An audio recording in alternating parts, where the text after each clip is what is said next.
Welcome, everyone, to Collider Bodyslam Smackdown Recap. I am John Rocha. That is Ryan Satin of the Pro Wrestling Sheet and Collider. And we are breaking down every week Raw and SmackDown. This is our second one, Ryan. Raw was not that enjoyable, but SmackDown was a completely different experience. I'm just saying that right off the bat. What was your feelings about the show, brother, this episode? So I literally just finished watching it right before we recorded. Oh, okay. And it put me in such a good mood. Yeah, right. Raw sucked this week. I mean, let's be honest. Raw. Now he's going to tell his truth. Now, in comparison, Raw sucked. Raw was not good this week. It wasn't an enjoyable program, in my opinion. And honestly, it was like night and day when it came to SmackDown this week. I mean, SmackDown was so good. SmackDown was so entertaining. I enjoyed so many things. Storylines were progressed. SummerSlam was hyped. And that was probably, the main event was probably the best SmackDown main event since the Superstar shakeup. Probably. Right? I think that's a great point to make. I mean, it might even go further back on SmackDown than that, but I'm just hedging my bets here a little bit. I think it's top 5 match of the year. Pay-per-views included. To be honest with you, I'm going to agree, Rocha. Yeah. Like that was, and I know we're going to break it down in full detail, but that match was so enjoyable. Yeah. Like, we never get that on main roster TV. I mean, sometimes we get it on pay-per-view, but even on pay-per-view, we don't always get that good of an emotional story that is told in a match. I mean, This was, classic wrestling. This, honestly, just this match alone made the whole show worth watching. There you go. It's well said. And we're going to break it down match by match. If this is your first time listening or watching this recap, that's what we do. Break it down match by match by match and then give our overall thoughts when it's done. So let's get into it. Randy Orton came out with his promo. He said his goal is to break down heroes, wipe away their identities, more than just wiping face paint off their faces. And he wants to become so violent that people will change the channel. This is so rare to see, in essence, one of your main characters walk out and go, you know what I want you to do? I want you to not watch this show. I want you to be so messed up that you don't tune in so it affects our ratings. I thought this was kind of interesting, and his whole basis is this lack of respect that he has, which is kind of legitimate if he listened to us last week. I was just going to say, I honestly, when I was watching, I was like, oh, crap, was he listening to the show last week? I don't know, man. Because, we talked about it last week about, how he could have every accolade in the world, and for some reason there, it just isn't something that clicks with me. But I will say this much. As much as I harped on him last week, and I harp on not being interested in Randy Orton, even though I know there are people who are interested in Randy Orton, he does have a fan base. I felt like this promo was effective. Oh, I did. It was completely different from what my feeling was last week when he was done with his stuff. I really liked him this week, and I think if you're gonna reinvent in essence Randy as a heel again, you've got to do something even more extreme than you've done before. If he's gonna go past kicking people in the head and being the legend killer, then you've got to bring another level to him. And if this is what he's going to do, if they're gonna let him go NWO style on the Rock crazy, then I'm down for it. I'm absolutely here for it, and I will watch that because Randy is never better than when he's a heel, and the fans love him the most, I think, when he's a heel. So have him go this extreme bodes well, and he's going to go after bigger fish than Jeff Hardy then at this point, if he's going to be that kind of heel, don't you think? Absolutely, and I felt like this was just classic heel stuff. I mean, he grew up in the industry. He knows third generation. What the words are that you're supposed to say to get the crowd to boo you. And even though it's stuff we've heard, the lack of respect, all his accolades, they're classic things that every babyface says, but that's what Randy does. I mean, he takes things that are necessarily the most intricate thing, like very basic things, and does them well. I mean, that's why everyone says, that's why the old timers love him so much. He does every little thing well. He doesn't do things bad. Even if you're not interested in him, he doesn't do anything bad. And that's what this was, I even like them explaining the washing off the face paint. I mean, I know that we laughed at it and the waterboarding thing, but it made, in the overall scheme of things, it made sense. It makes sense. It explained something from last week. It furthered the Randy Orton character. I think even if, if you're someone like me who maybe doesn't necessarily find yourself interested in the things Randy Orton does, you can't deny that this was an effective segment that was interesting to watch. And, it's Randy Orton doing his thing. Yeah, and we'll see where he goes from here. Because I think there is in essence, there's a void of a heel on SmackDown, like a really ultimate alpha heel, and he could fill that spot. And so now I'm 180 from last week, and I'm excited to see. Now, if they blow this thing, then I'll be mad. But now I'm a little excited to see where he's going to go with it. And like you said, I think that, this isn't just centralized to this storyline. Right. I think this is going to be his thing going forward, the return to the legend killer, the anti-legend killer, as he said. So I could see this actually being an interesting thing that leads forward. I'm trying to think, though, if he becomes #1 face on SmackDown, who are some of the other ones that you think that he could go after that wouldn't necessarily be boring? Well, AJ. Him and AJ would be great. I mean, have they wrestled each other yet? I don't know. Samoa Joe, I don't remember if they have. They might have, but I don't. But I blocked some Randy Orton matches out of my head, so I forget. Samoa Joe is great for what he does, but he's not an alpha heel leader. Yeah. Randy can be an alpha heel leader because he comes out of nowhere. Samoa Joe's good at what he does, but the less of Joe, the better. Whereas Randy can actually have vignettes and do all these kinds of things where he isn't one note. And I think that's where his real gift is, Randy, for having been so many years on the WWE side of the business, not the independent side, on the WWE side of the business. So I think it's certainly possible he's going to fill that void. I mean, it's going to be hard for Randy Orton to top some of the things he's done in the past. He's the look. He does have the look, right? Although Samoa Joe, no, we're going to bash Samoa Joe. I know, but we're going to get to it later. Yep. I think efforts are being made to help Samoa Joe in that category, which I think which we'll discuss when we get to his stuff later on. But I do like that. Joe and Randy Orton, I think they make sense for the top heels on the show right now. Yeah, agreed. All right, we move on to the Charlotte apologized to Becky Lynch, said that then a tag match is set up for later on with the Iconics for some reason, and then they cut the promo. I can't wait to get to this women's tag match because I love the Iconics. You don't like them. I really just do not like them. Not even the character, not even like the promo that was before. Yeah, there was a promo before when they're walking down the ramp. You mean?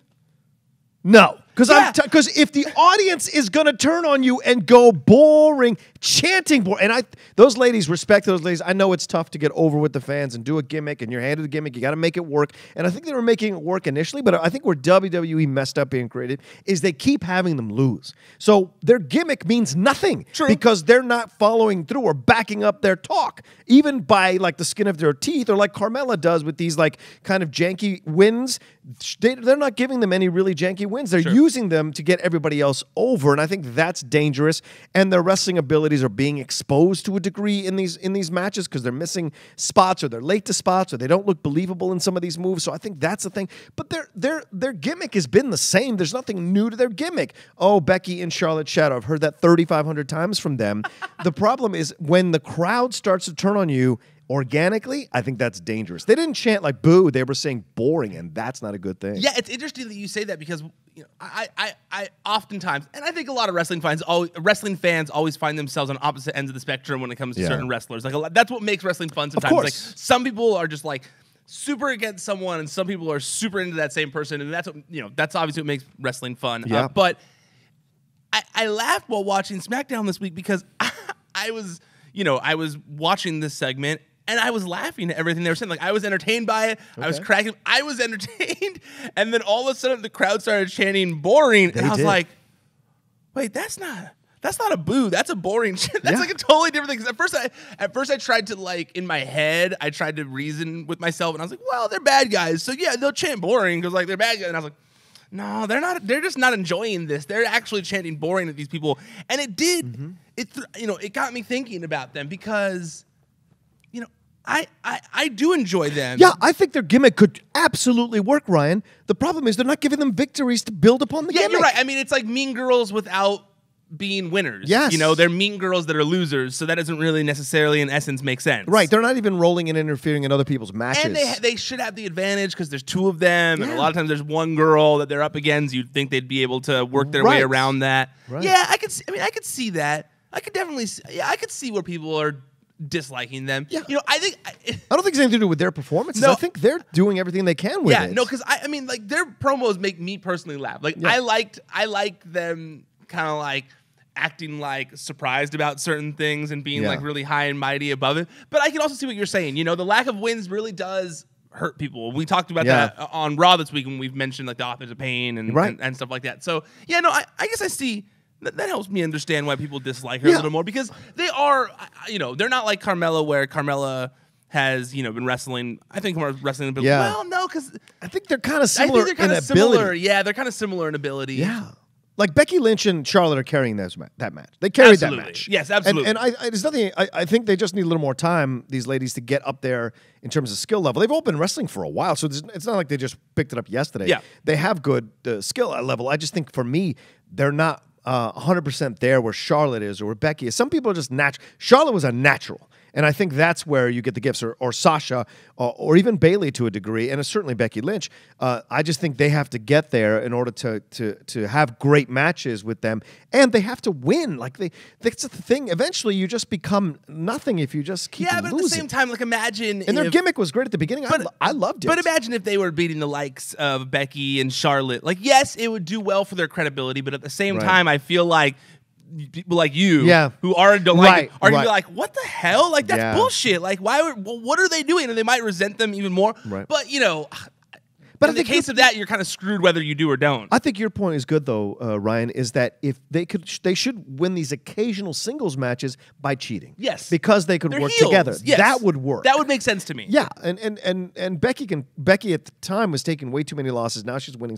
But Charlotte or some of the other could take a loss by DQ or by whatever. You can make that happen. I mean, you could have them beat the likes of Naomi, the likes of Lana, the likes of stuff like that. I mean, it wouldn't hurt anyone if they do that. It would only help them. It would also give them the experience on you know, winning main roster matches and stuff like that. Yeah. So I agree with you in that sense. I think we're on the same page there. You know, something I want it to work. I just want to make sure if they're just in case they watch or listen to us, Ryan. I don't want those ladies from the Iconics getting mad at me. I want their thing to work. I just don't think it is working right now. You know, something I did enjoy in that tag match was, you know, we've been discussing. Well, we discussed last week. It's only been one episode, I guess. But we were talking about, and Rocha, you and I have discussed in the office, just the two of us, about how it look. You know, one of them is going to turn, Charlotte or Becky. Oh, sure. And this episode very much telegraphed that. But one thing in this match, because you know there was the segment backstage beforehand where there was kind of like, oh, I'm sorry, no, it's okay type thing, and they kind of touched on it initially for the first time tonight, but they touched on it multiple times throughout the show as a running thread. But in this match, you know, they didn't zero in on it as much, but it was something I noticed just while watching is when Charlotte tagged herself in at the end, and first it was Carmella who pointed it out. Carmella said something along the lines of like, oh, Charlotte trying to steal the show again. And then Charlotte won, and if you look in the background, Becky was sitting in the corner with like a pissed off look on her face that Charlotte kind of stole her thunder. Right. Even though, you know, she wasn't necessarily going to win it right there. Charlotte was clearly trying to help, but the announcers didn't point it out, and I liked that almost. It was kind of like a subtle, like if you were paying attention, you noticed the angry look Becky had on her face. Yeah, and if you follow Becky on Instagram, which you should, that was part of her Instagram story. Oh, was it? Because I haven't. Oh, I forgot. I haven't watched it. She put today. A picture where she goes, "I don't know exactly what happened. I don't know." Two pictures where back to back where it says, "I don't know what happened, but we won." And then the picture of her is like. As as Charlotte is holding her hand up, her face is more like yeah, that's what I saw. Yeah, when she had her, she was kind of like yeah. So and then later we get the promo, which we could jump to now, I guess, where they're walking back, and Charlotte's like, "Oh, it's great, we were working together like team." Blah blah. She's like, "Yeah, that was really great, but come a few days from now or a couple weeks from now." All that's got to stop. We got to really do this thing, and you could tell. And then the tea thing, which I always thought was a weird handshake. Me too. I never liked it. I've never liked it. So the tea thing, but you could tell there was more. The camera lingered on them a little bit longer. So are you still of the camp that you think Charlotte's gonna turn? Yeah, I think Charlotte's. You think they're because Charlotte tapped her first. Okay. Or if Becky turns now, she's gonna turn out of frustration, out of not wanting to be in her shadow. So it may not be a full heel turn, but it'll be a heel turn. It just won't be full on like wearing black, the old school heel turn of wearing black and being evil. I think it's more a matter of a Roman Reigns heel turn. Yeah, Roman. It's more a matter of like. I guess Roman Reigns isn't technically a heel, but you know what I mean. Yeah, some fans would like it, but I feel like more like she'll turn in a way of like, I'm tired of being second fiddle or being behind you. Yeah, the fourth horsewoman. Yes, I want to be my own thing and blah blah blah. So that could happen. I think that I don't think she'd turn full heel, but it could be like her own campaign, lone wolf type thing. See, I would like them eventually. Here's my issue with Becky turning. As much as I think it's going to happen, here's my problem with either of them turning. Yeah, sure. Is that I feel like we still need to get the 4 horsewomen versus 4 horsewomen match. Sure, That's sure. why Jessamyn, Duke, and Marina Shafir were signed. You know, obviously they still want them around for the 4 horsewomen, concept, but that's something everyone wants to see. Right. A lot of people want to see. I guess I shouldn't say everyone, but a lot of people want to see. If there's, if Bayley or Sasha or Becky or Charlotte for real turn on each other, then I feel like we can't get that, Well, and what was great, Ryan, is, and this is interesting you bring this up, Becky referenced Bayley and Sasha. I know. So is Becky going to turn or is Charlotte going to turn? I like that they had it play both ways. Me too. I wrote in my notes you don't here, know. I wrote in my things, I loved that she mentioned Sasha and Bayley because it was very much like we're not them. I love foreshadowing in television and movies and wrestling. I like when it's done like that, when it's like, that's not going to be us. And you're like, well, now it's going to be you guys. That's clearly going to be you guys too. I liked that. This is just like pure speculation, but I could see Charlotte winning the title at SummerSlam. Sure. Becky being pissed because she feels like she should have won. Right. Beats her down. Then they feud, and Hell in a Cell. I think Hell in a Cell is before Evolution. They feud for a little bit, and then Becky wins the women's championship at Evolution As a heel.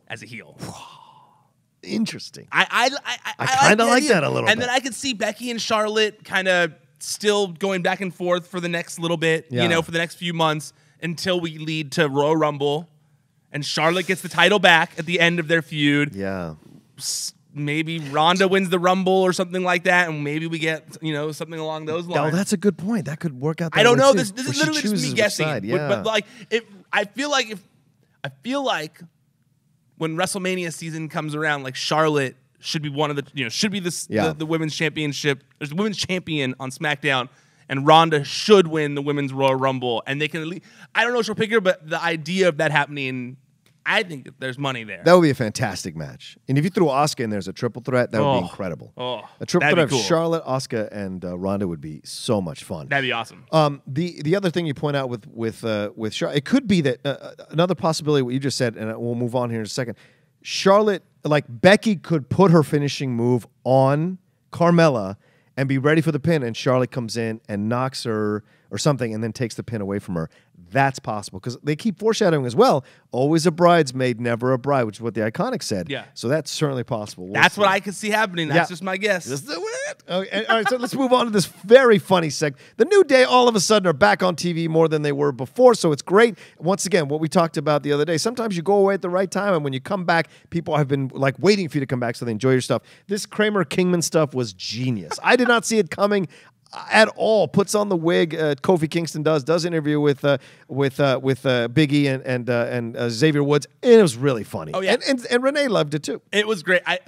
For a split second when he started putting the wig on, I thought he was going to be Trump. Oh yeah, and I was like, oh god, oh god, and then I was like, oh okay, he's not Trump. He's just a guy with a blonde wig on that looks like a Trump wig, kind of. Because that pack was a Trump costume. You could tell it was like the blue or the red tie, the blue jacket. It looked like a Trump costume, but still, I loved the segment. I thought they're great. Yeah, the New Day are great. Like so you said, funny. They are so re-energized since coming back. Yeah. Since kind of being seen again on TV more, and God bless them for coming up with the things they do. I mean, this was such an out of left field thing. Where did I don't even know where something like that comes from, but I love when it does, and it was hilarious. I just think it's great that they're getting licensed.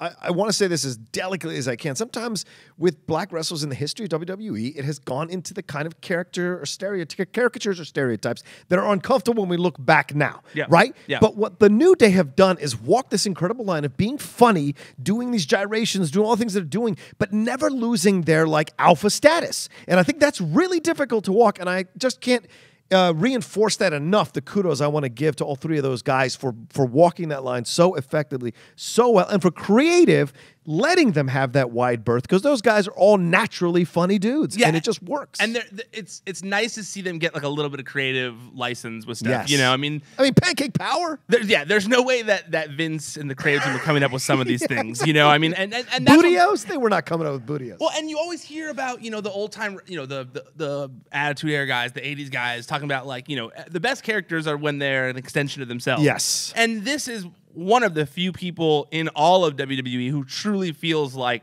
an extension of themselves. Yeah. I mean, obviously it's exaggerated. You know, Big E is very exaggerated.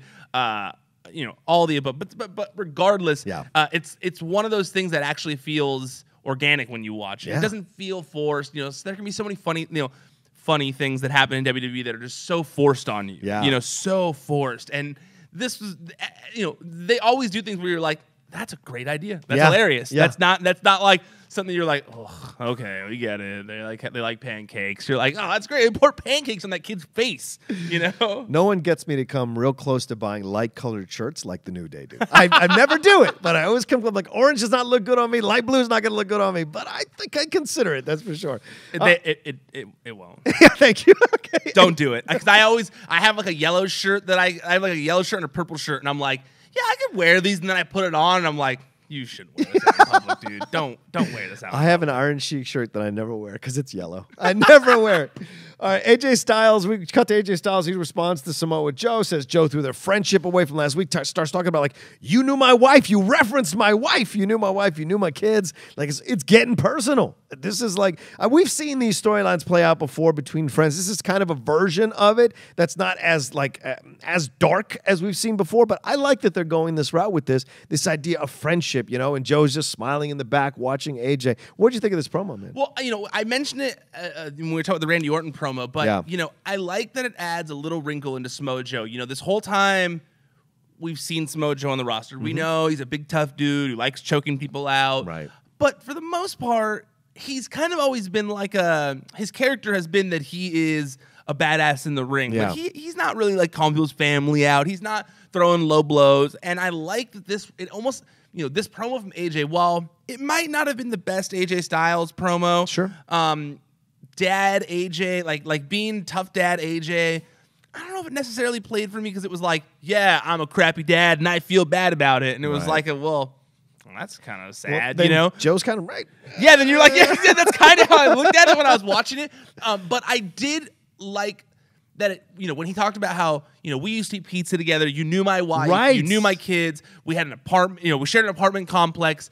I liked it because it was like, oh, Joe is taking it to another level because that's how bad he wants to be champion. Right. Joe has had his opportunities and failed. You know, he hasn't been the champion in WWE yet. He was the NXT champion. He was a dominant NXT champion. Yes. But since being called up, he hasn't had the same success. And I like that it added that little bit of like, oh, damn, Samoa Joe, he's taken to the next level. He's crazy. Even by cutting to him in the backstage area and him kind of like, as he's watching it, like he liked that he was laughing at AJ being pissed about everything he said last week. Right. And that, it made him look like a human troll, you know, like a real life troll out of the internet. Seeing them like they laughed at the mean thing I said about their family. He almost needed like a mustache to twirl, like. But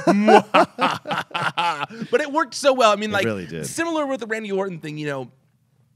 There are things in wrestling that just work. Yeah, there are things that you just can pull out of the toolbox, the out of your magic hat that are like, well, these are things that worked 20 years ago, they'll probably still work now. And this was one of them, the going at, when you play, back in the night, I've seen people are playing it more again, but that Extreme Warfare revenge game. Oh, yeah. It's one of those things where it's like, it's one of the classic vintage, like, talk shit about his family. Great. And then it works, and like I said last week, this needed it. It needed to not just be another AJ Styles dream match, it needed, especially because it's like, we saw with Nakamura, not a dream match when you do it 20 times, and also we don't want to copy and paste like we've seen on Raw. Right. Raw was such a copy and paste thing, and I like that they're trying their best to make this different than the other AJ Styles, feuds. Yeah. However, like I said, just stop. I don't know if calling yourself a shitty dad is going to get you cheered by everybody. I mean, I agree. We get it. We all know you want to buy an Xbox for your kid, and he probably wants to play the Xbox. Yeah, let's be honest. Let's be honest, AJ. We know you're the one playing the Xbox that you want to buy your kid. But yeah, I mean, effective, yes, but AJ wasn't the best AJ Styles promo. I can't disagree with you. I feel the same way. He gave away some of his power in the feud, by admitting to his failings as a dad. And I don't know why they went that route. Maybe that it felt that Samoa Joe wasn't getting over strongly enough with his promos about AJ's shortcomings as a dad. But overall, I thought it was. I agree with you. I think it's a new way to walk this feud into this new thing for AJ to do, and I like that. So we'll see if they go even darker next week with Samoa Joe, if it brings out one of AJ's kids or something. Oh God, or catches like a Dominic. Like that would be the next. Yeah, right. Oh my God, if Waiting they go the Dominic route with AJ Styles with one of his kids, and he has to get the tattoo of that kid removed if he loses the match. That's what I want to see. AJ has to get one of his kids. I want Joe removed. picking up one of AJ's kids from school and interviewing as he drives him around home. That would be brilliant because AJ is late picking up his kid because he's held up at the office doing stuff with WWE. You've been watching too much Glow since I brought it up before we were playing. I got to that episode where Liberty Bell forgets about her kids. Yes. Also, speaking of a callback, someone pointed out to me in the comments of our last show. Yeah. I think it was last SmackDown review or recap. Your idea about the rogue referee falling in love with the woman. Apparently, I think Impact did do that once. All right. Doesn't count if it's I'm not going to Impact. count it if it's Impact. I'm sorry. I'm not. They tried everything at Impact, so it doesn't really it was Madison Rayne, I think it was, and Hebner. Yes. That does not work because Hebner's too damn old. You got to find me people that are contemporary in terms of age. Then I'll believe it. So yes, it's been done, but not really. So you could be done better. Yes, it could be done better, is what I'm saying, and effectively. All right, well, we cut to Aiden English with this promo with Lana and Rusev having their conversation, which I was a little weird. It's like they put it all away. Like any problems, they all seem fine. Aiden, and they accepted him. I don't think this is working for me. I'll be honest with you, man. Aiden coming and apologizing, and then they all just hug him and say, it's totally cool. And then he goes out, and he ends up costing the match again between Lana and Zelina. To me, overall, this isn't exciting me. I think you got to move Aiden English out of the damn way and let them fight. I agree with you, but okay. Do you think that, because my guess as to what they're trying to do with Aiden and Rusev right now is I think they're trying to use Aiden English to create more sympathy for Rusev and Lana as sympathetic babyface characters. Is this a way of moving away from the heel? But he was just a heel against AJ. He was, but I think that's why they're trying this. Like you're gonna keep feeling bad that Aiden keeps interfering. You want Rusev to win again. Right. I don't know if it's necessarily going to be as effective as they think it is. Yeah. And I'm with you. It's at a certain point, like, just kick the shit out of Aiden English. Yeah. What are you saying okay to him for at this point? He's messed up so many of your matches. He's clearly a problem right now. Right. My guess, and I don't know this, but this is just my guess, I'm wondering now if Aiden English turns on them at SummerSlam. Yes. And because he just wanted to be your, I just wanted to be your friend and you wouldn't let me. Yes. And what if he joins the duo of Zelina Vega? I said that last week. Did you say that last week? Yes, I said that last week, and I said he will come out and sing it in Spanish. Their intro. I like it. Now I'm with it. Es el día de Cien Almas. Oh yeah, you did say that. Something like that. That would be awesome. I'm with it now. I think that's where they're going with it. It's the only that would make sense at this point. We're only because I thought SummerSlam was 2 weeks away, but I think it's only 1 week away. It's next. It's not this Sunday. It's next Sunday. Next Sunday. Yeah. So I mean, we'll do a preview for it. I'm sure I'm sure you'll announce that. But like, that to me is what it feels I think more you're right. natural. I think now after watching this week, if they don't do that, then this will all have been for nothing. Then. Yeah. I get that it's building sympathy for Lana and Zelina Vega. I'm sorry, Lana and Rusev. Yeah. But yeah, I'm over the Aiden English thing. I want them to do something, move on from it. Do you think though? But also make up your mind, Ryan. Is he a heel or is he a face? Is he a heel or it can't go match to match. No, you're right. It's frustrating. I'm hoping that this is the final straw to his face turn. He is a face. He is a face. People love Rusev. I love Rusev. Honestly, Vince, in any version. Vince is the only one who thinks he's a heel at this point. I mean, everyone thinks he's a face. But this is the first time on TV wise where they are at least treating him like a face. Yes, agreed. Face things are happening. We're finally for the first time moving in that direction. Yeah. And if they see Aiden English as the anchor to him being a heel, then please drop that anchor and get away from him because I need the Rusev ship to sail forward towards a world title win eventually. I want him coming out in a mariachi outfit and singing the damn thing. I love that. I love it. Question for you: was this match better than the match last week between Lana and Zelina? It's about the same, right? Yeah, I felt it was about. I thought Lana had strung together some nice moves. Though you could tell that there's a determination in this match that there wasn't as fully realized in the last match. I do think they blew the spot at the end. Like Lana had to do the work because Aiden came in just a little bit too early. It did look a little awkward. Yeah, Lana was still awkward on the bottom rope with one foot, so she had to throw herself over after the hit happened. So kudos to her for doing that. But yeah, it was similar to like her Spinaroonie last week. Like, I love her dedication. Yes, to it. You know, people want to talk shit, whatever, but like I like that even though it got a little messed up on Aiden's side of things, that she covered for it. I liked it. Yeah, she did it. And that's what you got to do. And yeah, I like Zelina's two knees. I thought Zelina had a good match. I thought they both had a good match. So we'll see how it goes as a mixed match. And I like that they're being paired as equals. Yeah. I like that it's not necessarily my manager. I like Andrade playing the ring man to her now too. It's nice. Yeah. And it's two different styles. Yeah. Because Zelina is thinner or smaller than Lana. Lana's just kind of a bigger, stronger person. So you can tell in comparison that they're two different styles going at each other. So I think there's a good match waiting to happen between them. But certainly, probably a mixed tag is going to happen. So, all right, Shinsuke and R-Truth. R-Truth, who Ryan informed me last week is good friends with Vince, apparently wants to be on TV again, so now they're putting him through these things. And Ty Dillinger popped up, which was a little weird. They did this, and then he talked about he needed to pin Carmella. Explain this to me, Ryan. I will explain to you that this was my favorite segment of the show, because that was one of the funniest. When he said, I'm going to do what everyone has to do, pin Carmella, I was like, that is great. That is great. And then when Nakamura started speaking Japanese back to him, and he was like, I can't repeat what he just said. I was like, this is great. There was a time when I pegged R-Truth in the same light as I saw him in the same light as I see Randy Orton or Bobby Roode, where I was like, when I see R-Truth, I fast forward. Like there was a point where I was like, you know what? Over. I don't care. Right. Fast forward. What's up? The whole thing. I was over it. Yeah. But when he turned to this newer version of his character, I was a little more intrigued. Last night was the first time in a while where I was like, there's still money in R-Truth. Yes. Right? I thoroughly agree with you. Like I know as he much as I got surgery. didn't want to do it. Yeah. As much as I didn't ever think I would say that sentence, there's still money in R-Truth. He looked energized. He looked refreshed. Yeah. He had, that recent surgery where clearly it's helped him in the ring. Yeah. He's funny. He's drinking baby's blood again because he has no goddamn wrinkles on his face.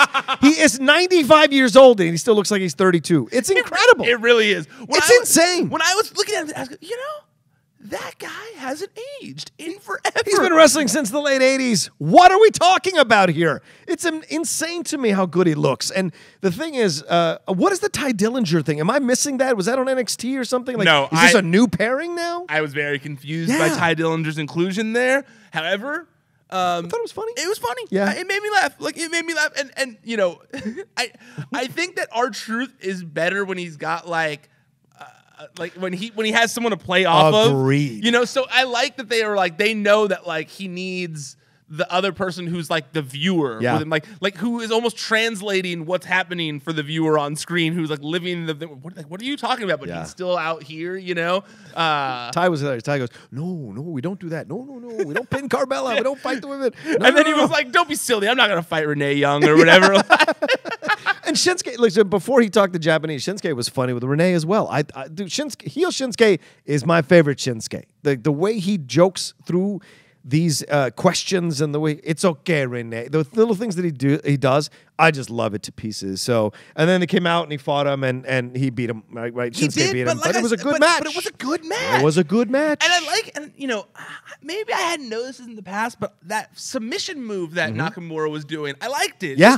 I almost wanted him to win with it. Yeah. I almost I like him having like a submission move in his arsenal. Why shouldn't he? That he can beat people with. Because I know that back in the day he used the arm bar. Right. But that's kind of like a lot of people are taking that. I've taken that move. Yeah. And if anyone's arm barring anyone in WWE now, it's Ronda. So or Becky Lynch. Well, she has like that reverse. Yeah, she has the reverse. Yeah, she's got the reverse one. But no, I liked it, and because at first he almost went for like the go-go plata, but then he kind of like got confused and stopped doing it. But it looked cool. I was into it.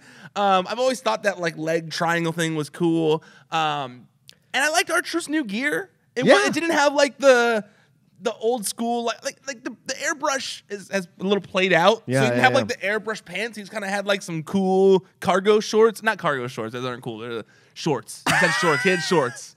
Well, cargo shorts are fine, man. Capris. That's the word I was looking for. Right. He had like capris. I'm with you on the cargo shorts, Listen, dude. I wish people would stop bashing cargo shorts. They're effective.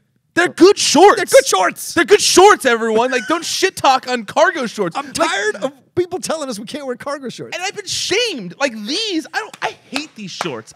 These shorts I have on, I hate them. The pockets are small. Yeah. There's not a pocket on the side. They're kind of shorter, and everyone's like, "Oh yeah, that's what's in now." No, we should all fight against these crappy shorts that are supposedly in, and we should all be rallying against bringing back cargo shorts as a cool thing. I see wrestling shirts are part of like pop culture now.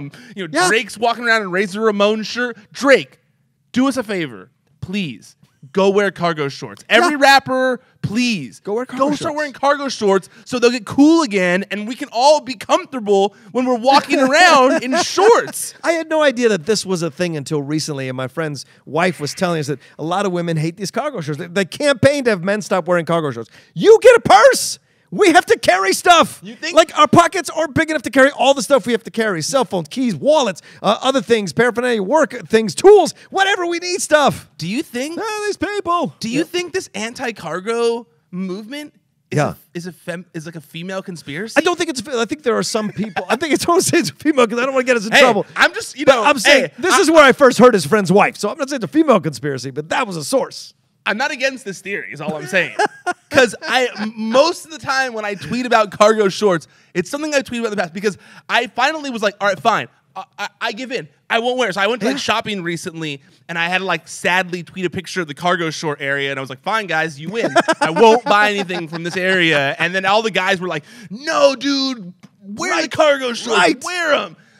So I still have my camo cargo shorts at least. So. All right.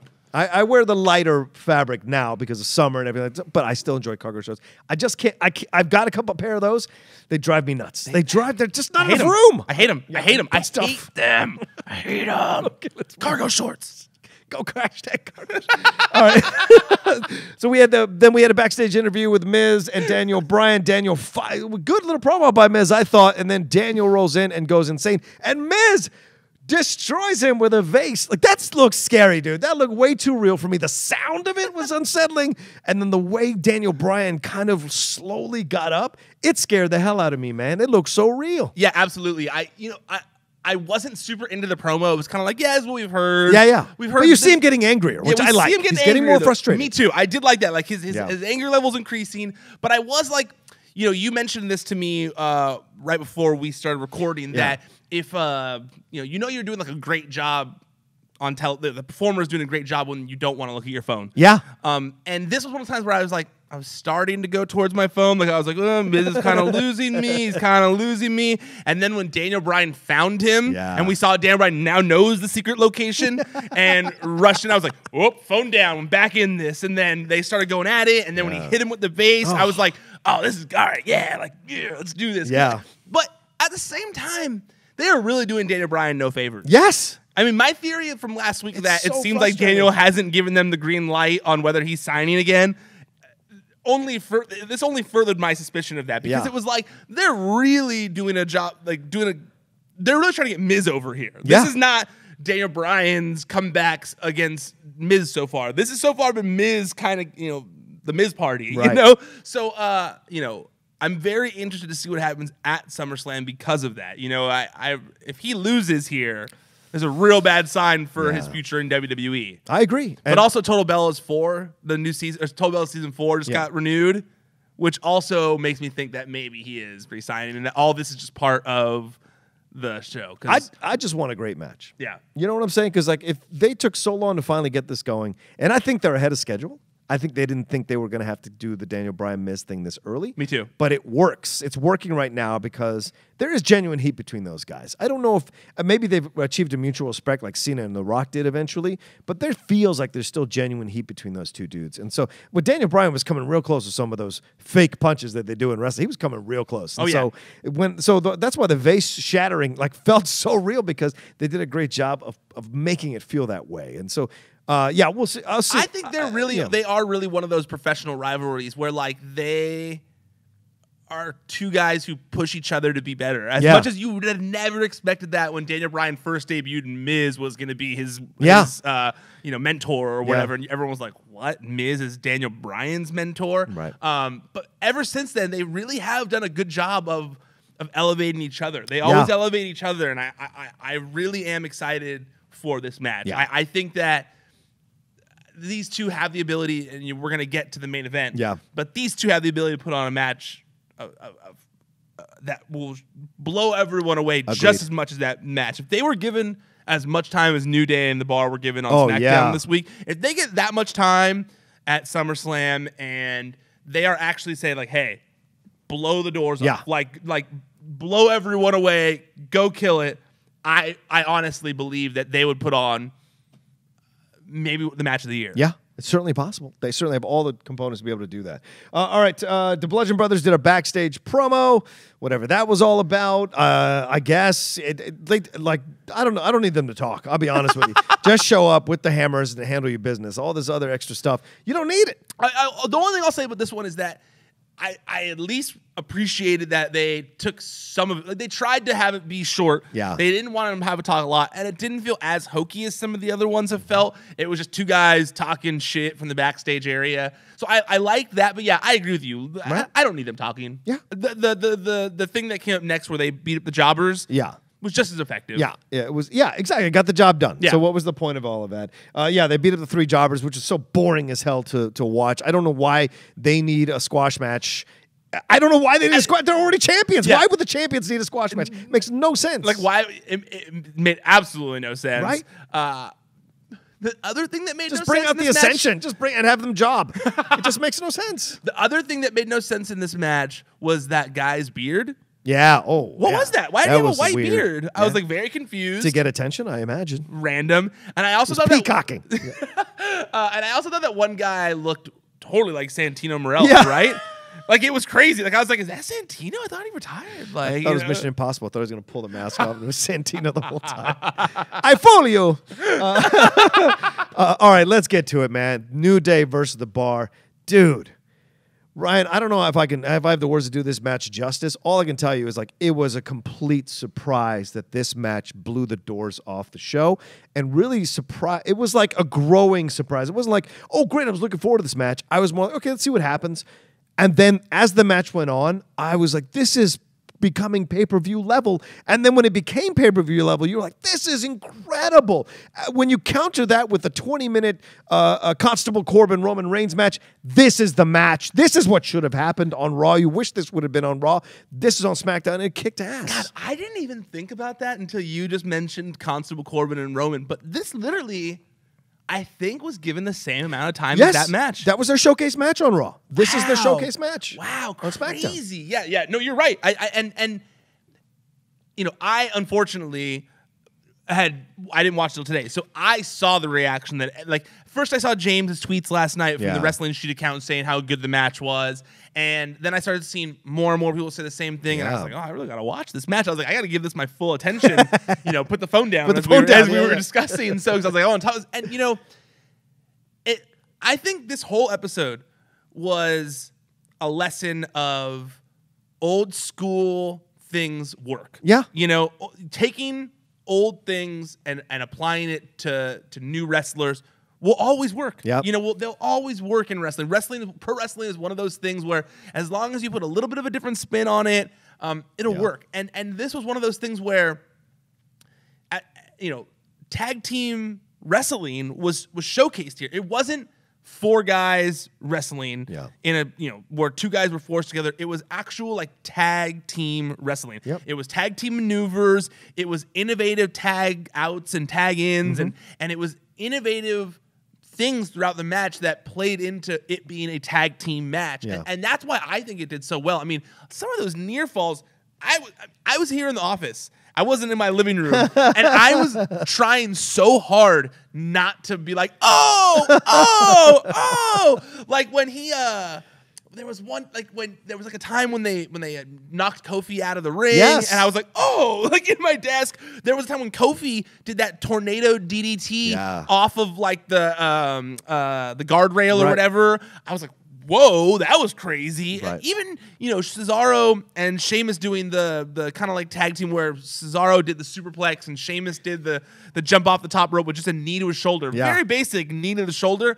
I loved it. I was like, man, these guys are kicking each other's asses in a believable manner. And it was great. It was great. And what was also a good added element to this, Ryan, is that you could see WWE going either way.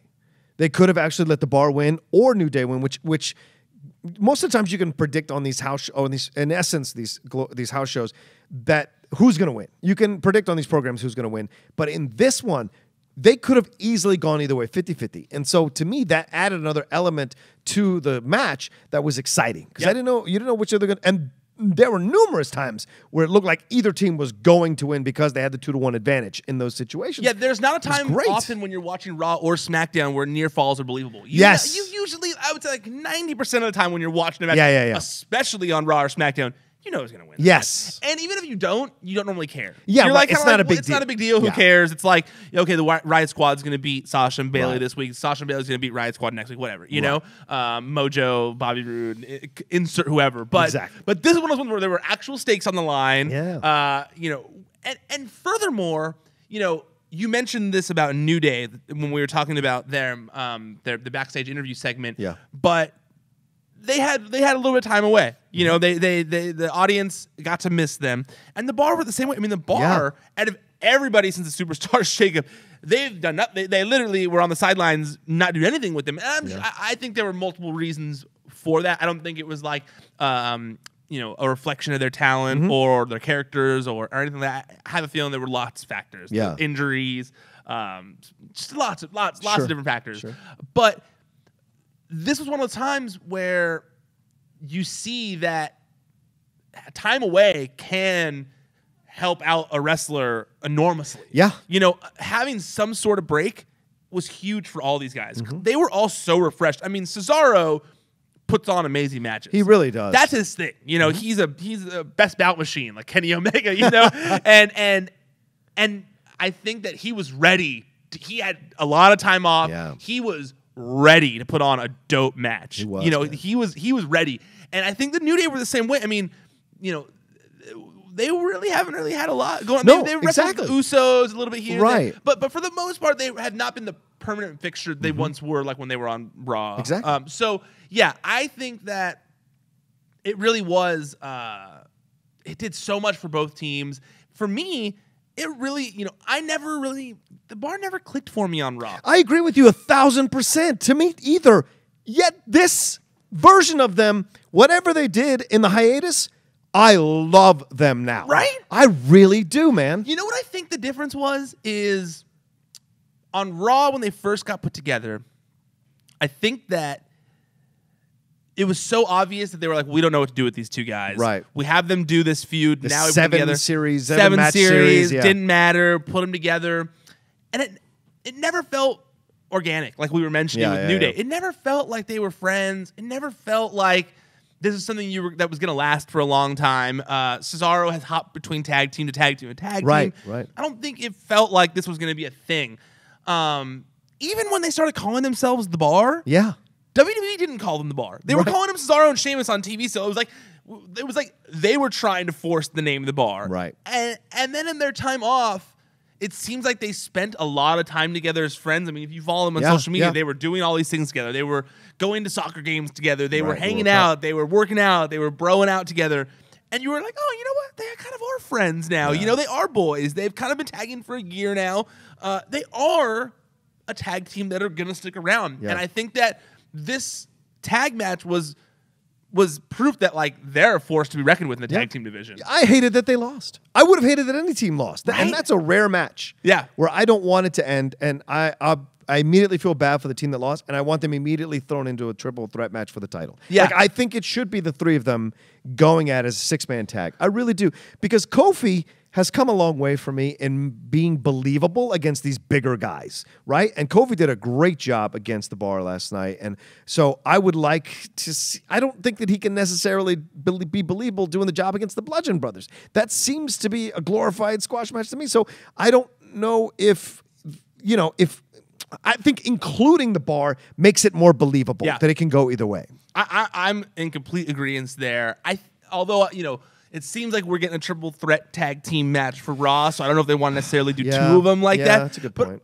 But I'm with you. I feel like, as much as I like the Bludgeon Brothers, I don't really like them that much. They're kind of boring. They're kind of boring.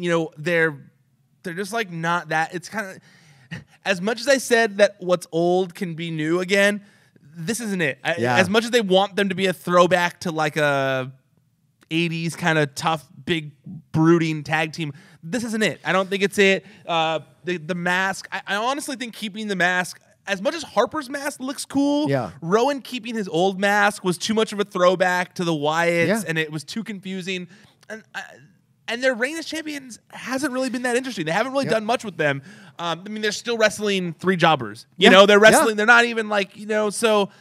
Yeah, I would like the tag team titles to be taken off of them. And you know what? I think the Bar would be the best team to do it. I think absolutely. After that match last night, I absolutely would be down with the Bar winning the match, winning the titles.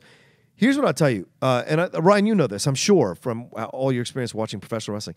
If you put the title on somebody and the title disappears, that's not a good thing. It's true. That's not a good thing. Nope. And I think nobody gives a crap that the tag team titles are around the Bludgeon Brothers. You get it that it made sense to put them on them because they're huge, but they're not over with the fans in that way. The Bar and especially New Day are over with the fans. So to me, it makes it feel like the reason they're going to give it to the New Day if they do win it is because they want people to see the titles again. Bring some relevance back to it. Bring some relevance back to it. And you put the Bludgeon Brothers back in some other feud or whatever. But to me, that just makes the most sense. I even think the Bludgeon Brothers, we were talking on Raw this week about Mojo Rawley. Yeah. I think the Bludgeon Brothers would be best served by being sent back to NXT. I agree with you 1,000%. Or even, honestly, just Rowan.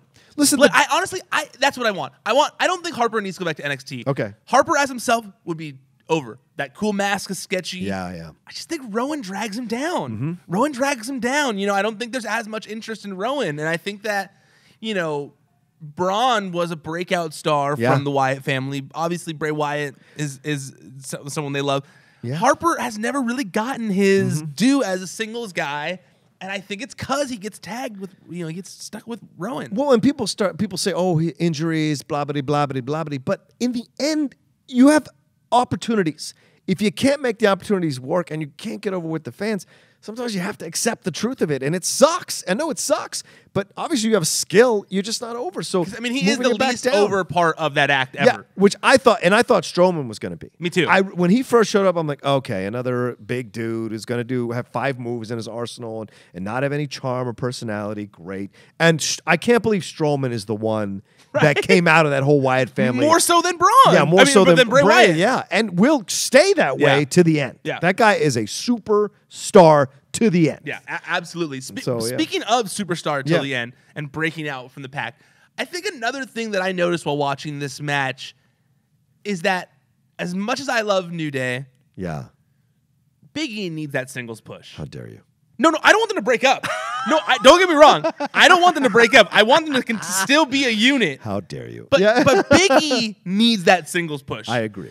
Big E, the flurry that he had, the crowd behind him, I don't think you should change one thing about Big E's gimmick. Yeah. I don't think you should break up New Day, nothing. I just think that, similar, my favorite faction of all time is DX. I know that, some people might like, I know, some people might like NWO more, some people might like Four Horsemen. How dare you? Four Horsemen more, and other stables. My personal favorite is DX. Fair and enough. I always liked the vibe of, Triple H being his guy, the guy of the group, the main guy of the group. Because even, you'll like this, my favorite DX isn't the Shawn Michaels DX. Huh? My favorite DX is with X-Pac and the New Age Outlaws in China. That's the same one I'm referring to. They were awesome. They were the coolest version of DX. I don't care what anyone else says. That DX was dope. I don't really care about Shawn Michaels DX that much. I I love the New Age Outlaws. I love X-Pac. I love New Age Outlaws are great. Great. So top 5 tag team. Absolutely. So,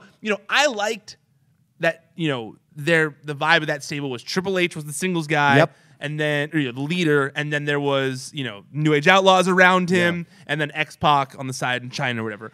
I think New Day would have that exact same vibe. Big E should, and I know they all say that, New Day themselves say they want Kofi to be that guy. Right. But I don't think the WWE audience will ever accept Kofi Kingston as a world champion.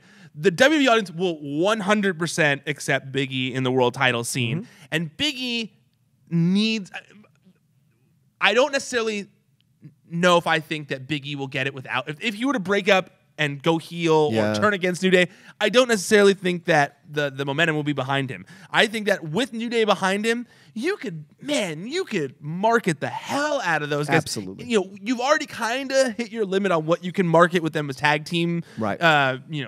They've done everything. They've been everywhere. But, there's always the complaint of like there's never been like a full black WWE champion, and dude, Big E has earned it. Yeah. Big E was an NXT champion. He has been one of the most entertaining people on the main roster since New Day. I just think that he could carry that torch. He could be someone that is funny on talk shows, that is, doing all the things that a champion needs to do with New Day behind him, I absolutely agree with you, man. I look forward to the matches he would have with AJ or Samoa Joe or Rusev or any of these guys that are in the way in the title picture. He'd be fantastic. And he's been doing it since he popped up with Ziggler and AJ. How insane is that? Remember that pair up? Like, he's been the guy. And he's great on social media. He's very funny. This is the back and forth he used to have with Celeste when she was on Raw, and she's coming back on the My Young Classic. Yep. The back and forth they used to have were great. So much, and you could tell. So that kind of vibe really works. And I agree with you. He would be great on talk shows.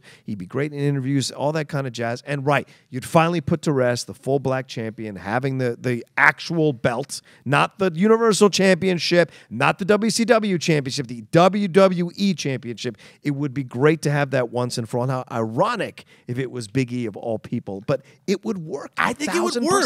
And I think that, and I don't think Kofi's either. I agree with you. Kofi's great for what he does. A lot of fun, high flyer, blah, blah, blah, blah. But he ain't Edge. Edge is what rare guy who goes from high-flying, skinny guy, mid-Carter, then boom, goes into the world title picture and actually is believable. Yeah. Him and Shawn Michaels, those are rare. Those are not the rule. They're rare. It's true. And, Kofi, unfortunately, already had a chance when they thought it was going to happen back in the day. Yeah.